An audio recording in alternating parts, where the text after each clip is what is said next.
Mark Prensky defines a digital native as those that are immersed by technology. They are, as he says, surrounded by and using computers, video games, digital music players, video cams, cell phones, and all the other toys of the digital age. And here we see how early and how prevalent the technology use begins with these digital natives.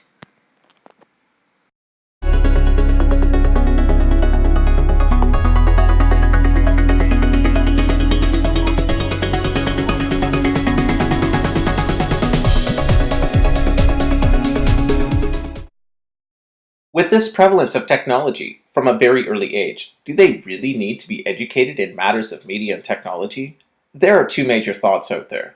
One group asserts that these digital natives are skillful in using digital tools and are proficient in multitasking and in experimental learning.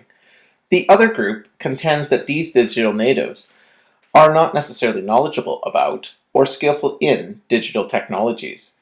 They may know how to download video games, but the essential question remains: are they digitally competent? Are they digitally literate? Are they digital citizens? So let's begin by defining digital literacy. Gilster defines it as the ability to understand and use information in multiple formats from a wide range of sources when it is presented via computers. Tornero says that digital literacy merges capabilities, purely technical aspects, intellectual competences, and also competences related to responsible citizenship. An oft-quoted definition is given by Martin, who says that digital literacy is the awareness, attitude, and ability of individuals to appropriately use digital tools and facilities to identify, access, manage, integrate, evaluate, analyze, and synthesize digital resources, construct new knowledge, create media expression, and communicate with others in the context of specific life situations in order to enable constructive social action and to reflect upon this process.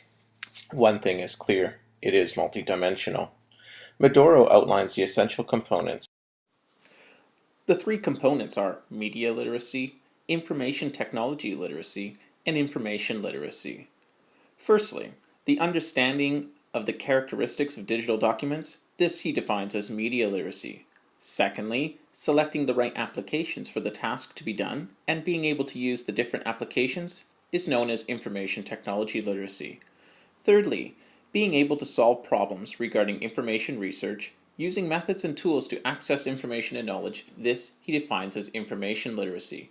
Finally, digital literacy includes the capacity of sharing information and knowledge within a technological environment, the ability to participate in the life of a community of practice, building up knowledge within a virtual environment in a cooperative way. A key focus across the research is on the connection between digital literacy and digital citizenship. There are three key dimensions to this. The technological dimension asks students to begin to explore and face problems in new technological contexts in a flexible way.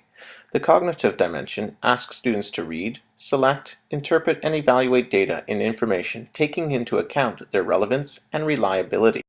Finally, the ethical dimension calls on students to interact with other individuals constructively and with a sense of responsibility. All of this is meant to build a broader sense of community where they will understand the potential offered by new technologies that enable users to share information and collaboratively build new knowledge.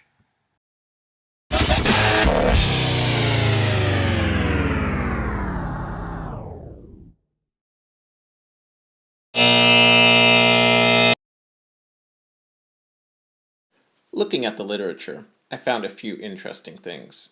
In studies conducted in both Europe and in Asia, researchers found that secondary students were not maximizing digital tools.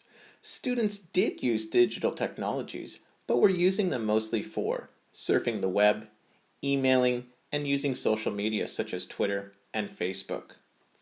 One caveat should be noted here. Across the world and within countries, there is a gap between the haves and the have-nots in terms of access to technology.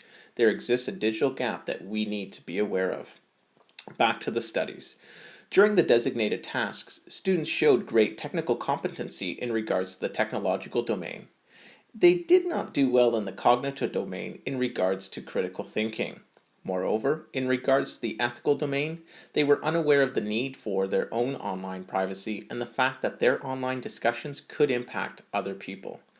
All in all, the research clearly shows that being familiar with digital technology does not entail being able to use technology in a competent way.